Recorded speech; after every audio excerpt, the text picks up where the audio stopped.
Amin, amin ya rabbal alamin. Soalan seterusnya. Maaf kalau soalan ini keluar dari tajuk Pak Ustaz. Apa pandangan Ustaz terhadap isu transgender yang pergi ke Mekah? Waduh.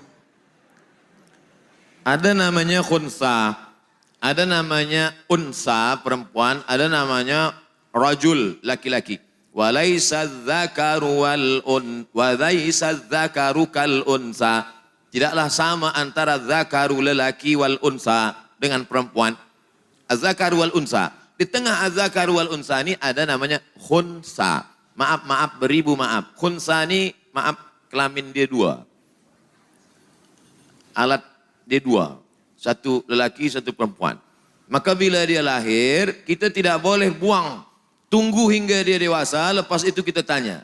Awak lebih condong kepada lelaki ke perempuan?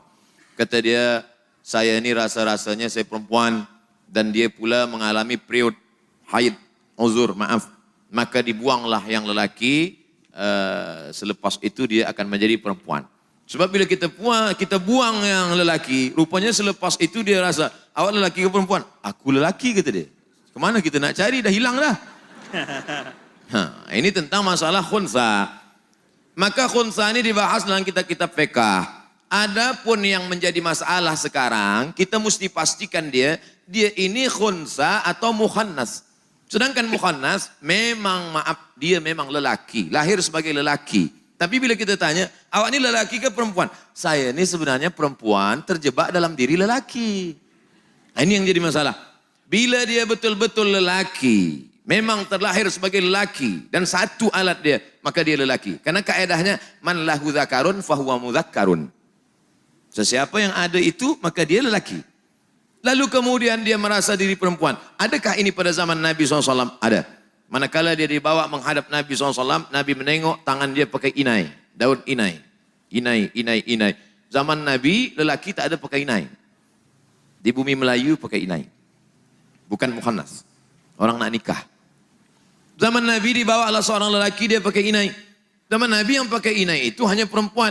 Bila ada lelaki pakai inai zaman Nabi, maka dia dianggap mukhannas. Kata Nabi, ma hadzal rajul. Ini lelaki ini kenapa? Sahabat berkata dia mukhannas. Kata Nabi SAW, bawa dia ke naqi. Tempat dia adalah naqi. Dia mesti dibuat di suatu tempat, tidak boleh bergaul dengan orang banyak. Sebab rupanya penyakit ini boleh menular juga. Macam corona juga. Dia akan menularkan kepada yang lain. Maka buat dia di naqi. Tempat orang yang sudah mati, baqi. Tempat orang yang mukhannas, naqi. Jangan silap-silap. Nanti yang mati pula diantar ke naqi. Yang mukhannas diantar ke baqi. Oleh sebab itu maka ada dua langkah. Ada dua cara, ada dua step. Yang pertama, mereka mesti dibuatkan penyembuhan. Mereka mesti dibuatkan obat. Sebab mereka ini adalah orang yang sakit. Orang sakit mesti dikasih obat. Tapi kalau dia sudah sampai kepada tingkat, maaf, melakukan perbuatan seksual, man wajadtumuhu ya'malu amala qaumi Lut. Kalau kamu menangkap mereka melakukan perbuatan umat Nabi Lut, faqtulul fa'il wal maf'ul. Maka bunuhlah yang fa'il, yang melakukan, yang maupun yang maf'ul, yang menjadi objek. Kalau hukum ini dilakukan, insya Allah mereka akan sihat. Kalau tak percaya, mari kita cuba. Tangkap satu, pancung. Yang lain insya Allah. Kalau lelaki apa perempuan? Lelaki.